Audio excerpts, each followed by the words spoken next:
لو بتحب شخص من طرف واحد تقدر تتصرف ازاي في الموقف الصعب ده؟ يعني لو قدرك الجميل خلاك تحب حد هو مش عارف انك عايش اساسا، انت بتموت فيه وهو بيعاملك كصاحب وحاطك في الفريند زون عادي جدا. بص، في البدايه انا هقولك على 3 مبادئ حطهم حلقه في ودنك بجد. اولا، مشاعرك تجاهه مش معناها بالضروره ان هو كمان هيبادلك نفس المشاعر دي. يعني اوعى الشيطان يهيأ لك ان كل ما هتحبه اكتر وتبين له قد ايه انت بتموت فيه هو بقى هيتسحر وهيحبك زي ما انت بتحبه. المبدأ التاني، لازم يكون عندك خطة احتياطية جوه عقلك بتتقبل فيها فكرة انك والشخص ده ممكن ما تكملوش مع بعض او ممكن علاقتكم اصلا ما تبدأش، او بمعنى اصح ما تخليش مشاعرك تعميك. زي ما انت بتفكر ازاي تخليه يحبك، فكر برضه ايه اللي هيحصل لو ما حبكش. الذكاء هنا علشان تحمي نفسك من الاحباط هو انك تحط لنفسك خطة انه ممكن الموضوع ما يكملش. المبدأ الثالث، اتأكد من حقيقة مشاعرك. مش كل شعور حلو بتحسه تجاه الشخص ده ممكن يكون حب، ممكن يكون اخر حاجة الحب.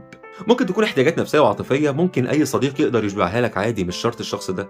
ممكن يكون الموضوع مقارنة، أنت بتقارن نفسك بالناس اللي حواليك اللي عمالة ترتبط، فأنت عايز ترتبط لفكرة الارتباط مش علشان الشخص ده. ممكن يكون الموضوع انبهار، أنت بس منبهر بتصرفاته وبسلوكياته الجديدة الجميلة عليك دي، فمخلياك سارح في الملكوت كده. عارف المصفى كده؟ اشتري مصفى حط فيها مشاعرك وابدأ خلخلها كده كده كده كده كده لحد ما يبقى في الآخر حقيقة مشاعرك. والشيء ده هيساعدك انك تفهم نفسك ويقلل بنسبه كبيره جدا تعلقك المفرط تجاه الشخص ده. عرفنا مبادئ، طب نتصرف ازاي بقى؟ رقم واحد، اتحكم في اظهار مشاعرك قدامه. بص، طالما كده كده هو ما عندوش مشاعر تجاهك، فكلما انت بينت له انك تقيل هيكون احسن بالنسبه لك. احسن ما يكونش عنده مشاعر تجاهك وكمان بيشوفك ان انت هيمان عليه.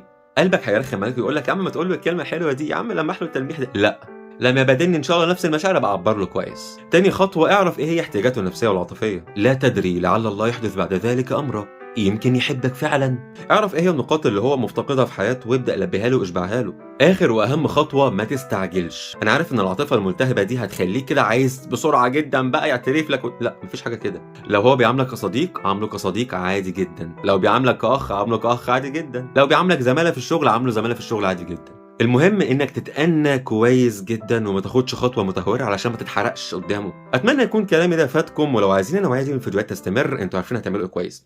باي باي.